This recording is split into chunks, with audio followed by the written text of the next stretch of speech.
Welcome to the Platinum Freight Podcast with Peter McRae, a podcast for business owners sharing the latest news and tips about customs clearance and freight forwarding.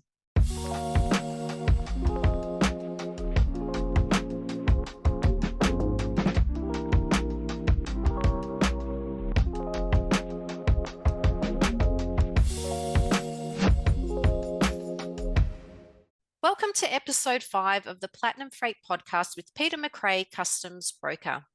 Today's episode is on the topic of immigrating to Australia and the various scenarios associated with this.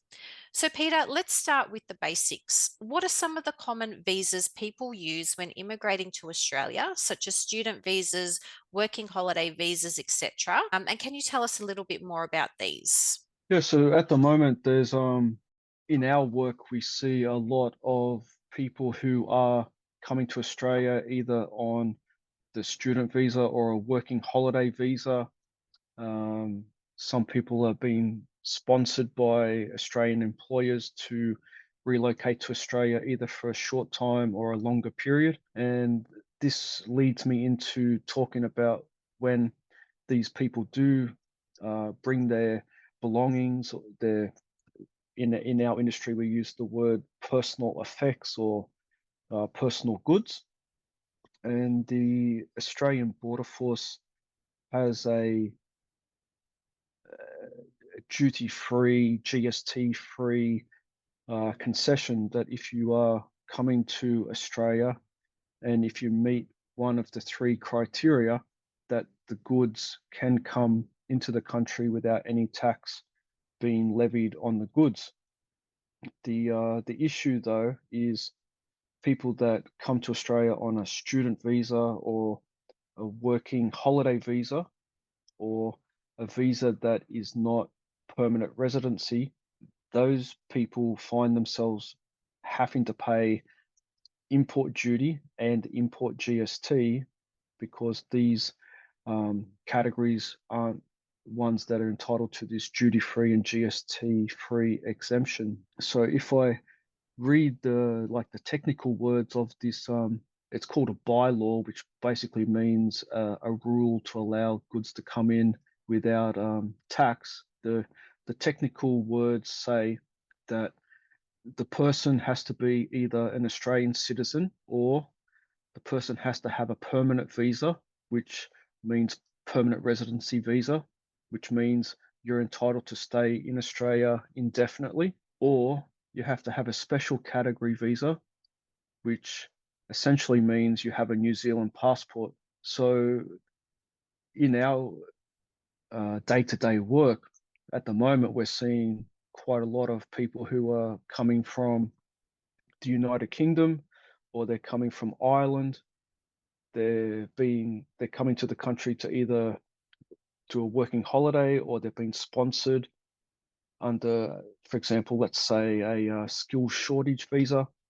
And because they don't meet those three criteria, then they find out that they have to pay the import duty, which the highest rate of import duty is 5%, and then the GST is 10%. So essentially they're paying 15% tax to bring their goods to the country.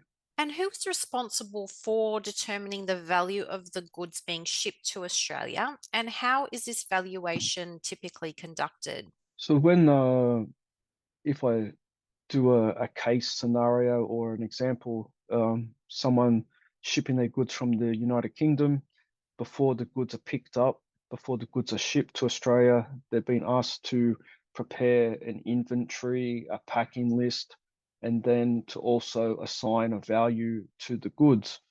So the problem there is that when the person assigns the value to their used jeans, their used shoes, their books, their journals, their clothing, the items that they want to ship, obviously the value that the person puts on that list is a replacement value, or if these goods were lost, stolen, or damaged, how much they would want to be compensated for. So then when that shipment arrives in Australia, then the government will be wanting to levy the import duty and the import GST based on the value that the person has listed before the goods left for Australia.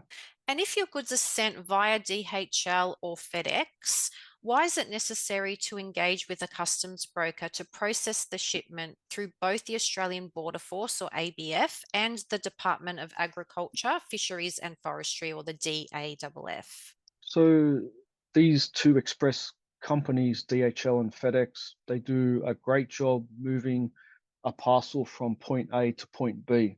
And more than likely, and in most instances, they are dealing with business goods or commercial goods. And when uh, personal items, personal goods, personal effects have been shipped through their network, they're generally happy to move the goods from point A to point B, but they will ask that the person that owns the goods goes and finds an external customs broker to do the customs clearance. And then once the customs clearance has been completed, then they will then deliver the goods onto the owner of the goods. So many times in a given week, we'll be working with FedEx shipments, for example, and the person's package will arrive in the country, and then they'll contact us. We'll then process it through the ABF and through the DAF. And then once we have a clear status, then FedEx, for example, will then deliver the goods onto the importer. FedEx does say to the importer, to the owner of the goods, that if the shipment isn't processed within, say, 3 calendar days, that they will return the shipment back to where it originated from. So as you can see, 3 days is not a long amount of time. And that clock, once it's started to tick, you know, if we're talking about a Friday, Saturday, Sunday, then maybe the shipment could be going back to where it came from on the Monday. So it is important to have our customs broker uh, work with the shipment as soon as possible. But in saying that, the problem is that the person who has sent the goods from overseas to Australia doesn't know that they need a customs broker until the package has arrived here, and then they get an email from DHL or FedEx to say, please go find a customs broker to process this shipment. So it is difficult to do this planning and processing before the package arrives. But if someone is listening to this podcast and they are about to ship their goods from overseas to Australia through one of those two express companies, then maybe a bit of forward planning or processing can occur on that shipment. Now, you've mentioned the potential consequences if a shipment isn't processed in those 3 days, particularly with FedEx. Are there also things such as storage fees that apply to this, or are shipments always returned in these instances? So, luckily enough, from all of the shipments that we have processed through those two express carriers, no shipment has been returned back to where the goods came from. The worst case scenario would be that they, for example, so FedEx will levy a storage fee, and that's approximately $38.50 per calendar day.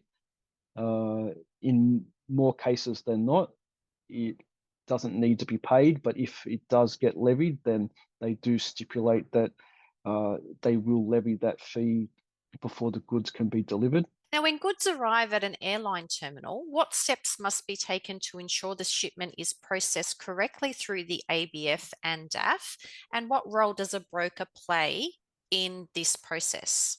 So far we've been talking about when packages come through to express companies.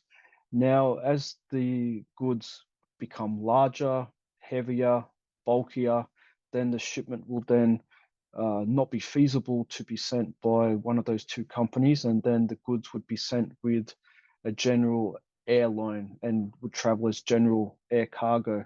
So, for example, if there's hundreds of kilograms of personal goods being sent from overseas to Australia, then they'll arrive at the airline terminal, the air cargo terminal, and then the importer will receive a phone call and an email to say that the goods have arrived. And the airline terminal generally would allow up to, say, 5 business days to have that shipment processed through both the ABF and the DAF. So then what would happen is the importer would let us know that the shipment has arrived, and then we would then do the paperwork, submit it to the two government departments. In more cases than not, the shipment would have to be inspected, and then after the goods have been inspected, then either the importer can collect the goods from the inspection depot or we can deliver the goods to the importer. And for goods arriving by sea, whether it's a pallet or multiple pallets or a full shipping container, what procedures must be followed and how does the customs broker assist in ensuring compliance with this? So with sea cargo, this now puts us into a different category. It means that the goods are possibly even heavier than general air cargo. It may mean that it wasn't feasible to send the goods by air, so now we're sending the goods by sea. So if the importer has a couple of pallets of personal goods, then again, the goods will travel sharing space with other people's goods inside a shipping container.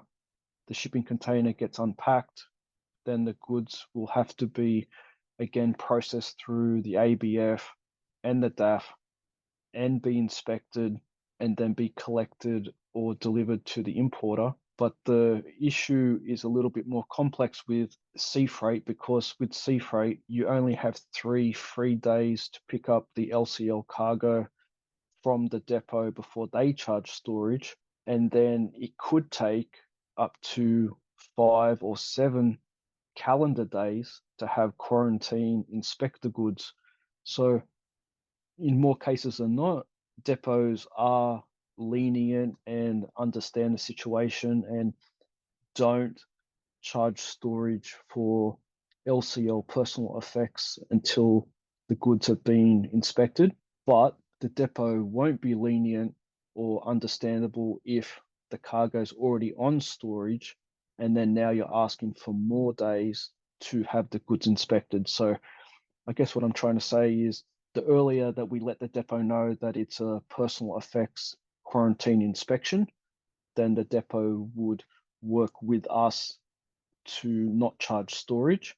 But if the cargo has already been unpacked from the container and the 3 days have already been expired, they're not going to now stop the clock until the quarantine inspection has taken place. And storage at a sea freight depot is not cheap, and every calendar day it accumulates, and it can be quite a burden for the importer that's bringing those goods to the country. Now, if I talk about a full container load will come into the wharf. The wharf wants the container off their land within, say, 3 calendar days. So then we then take that whole shipping container with the person's personal goods to the unpacked depot.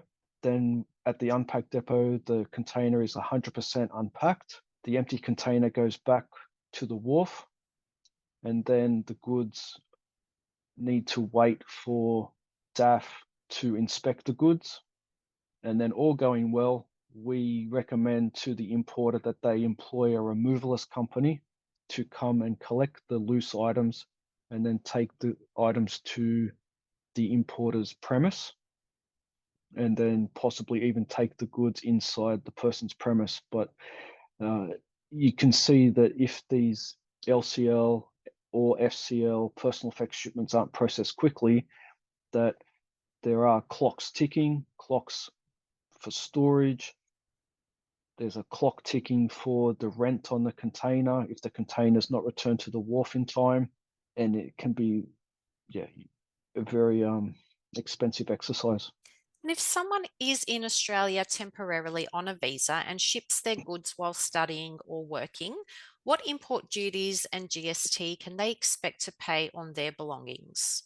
From the way I see it, I think it's an inflexible rule that the government has that if somebody is coming here to study or to work for a short time, that they're not eligible for this duty-free and GST-free exemption.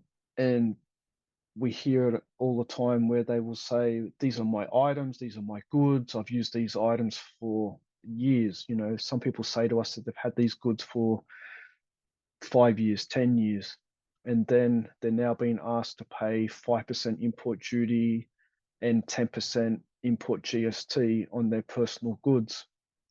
But it all comes back to the technical aspect is, one, does the person have an Australian passport, or do they have a permanent residency visa, or do they have a New Zealand passport?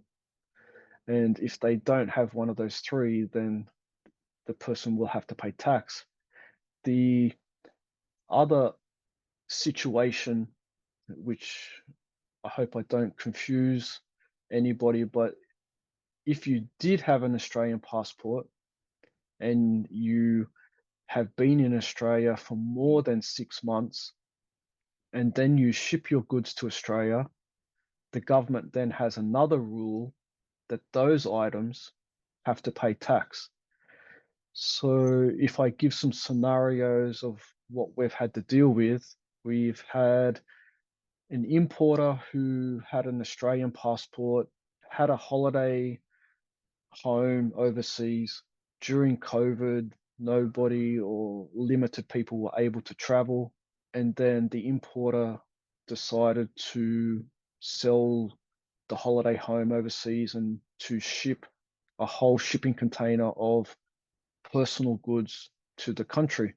And then the government said, because the importer had been back in Australia for more than 6 months, that all of those items in the shipping container had to pay the 5% import duty and the 10% GST, except clothing, footwear, and items of personal or hygiene nature. For example, makeup, skincare, and those type of things. Then, to make it even more complex, and in some way I'm bewildered by the rule, but recently we had an Australian citizen who was born in Russia, who now had her 20-year belongings shipped to Australia, and the government said that because these goods came from Russia, and because the Australian government has a sanction against Russia, that these personal goods not only have to pay the 5% import duty and the 10% GST, but they have to be levied with a 35% sanction tax because the goods came from Russia.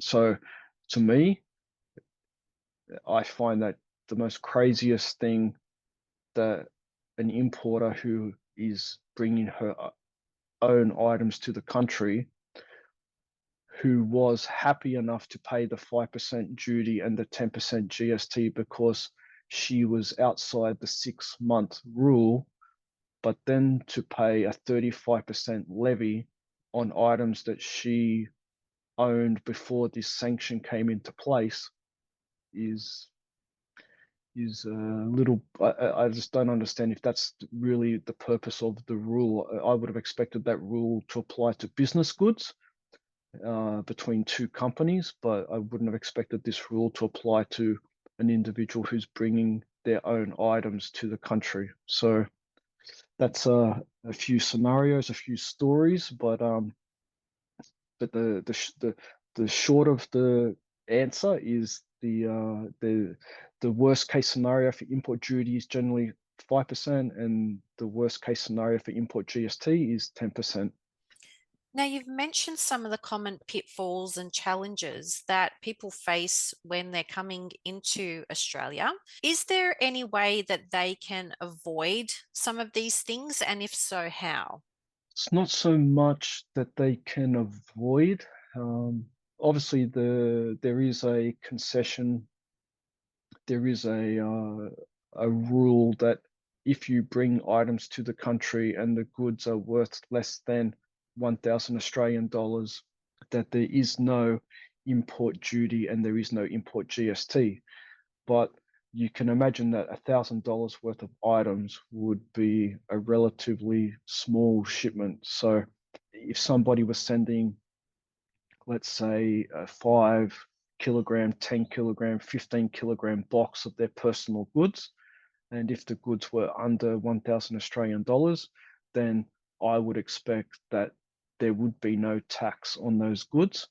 But it would be difficult to say that a person has a full shipping container and that the value of those goods would be less than 1,000 Australian dollars. So it's not so much how to avoid, but it's just genuine small shipments, whether they are new items or pre-owned goods, as long as they're under that 1,000 Australian dollars, then they shouldn't have tax levied on them, but they would need a customs broker to process the shipment through both the ABF and the DAF. And uh, personal goods, personal pre-owned goods, personal effects will be inspected by the DAF, and there is a fee to have the goods inspected at the depot.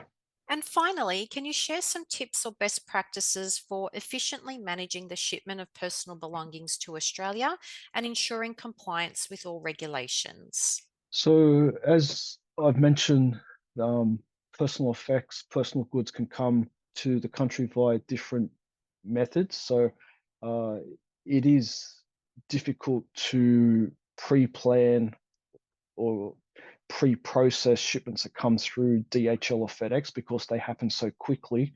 No sooner is the shipment collected from overseas, and then the next days the shipment is here, and then the importer, the person that owns the goods, is then scrambling to find out who can process my shipment through the government.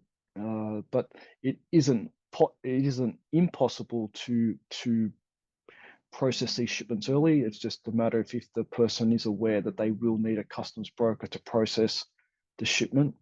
When personal goods, personal effects are being shipped by general air cargo, then then uh, the the risk factor, the urgency factor does increase because we have a clock. We have to have those goods processed and out of the airline terminal quickly. So if the importer is aware that their shipment's about to leave and they are aware that they will need a customs broker, then it is best to make that connection with a customs broker before the goods depart from overseas. And then sea freight LCL, sea freight full container. There's a delay there because it does take time for sea freight cargo to arrive into the country. So the importer does have more time to connect with a customs broker to make it happen.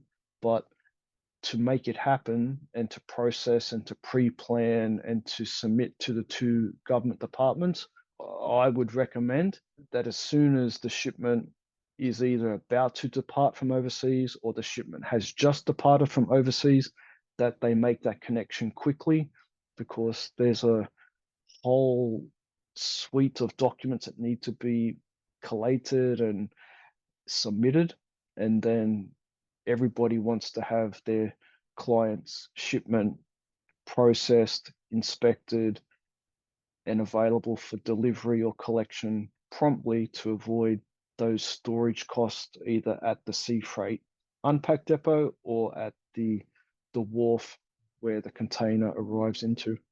Thanks for sharing your insights and tips, Peter. Now, to learn more about customs clearance and freight management services, visit platinumfreight.com.au.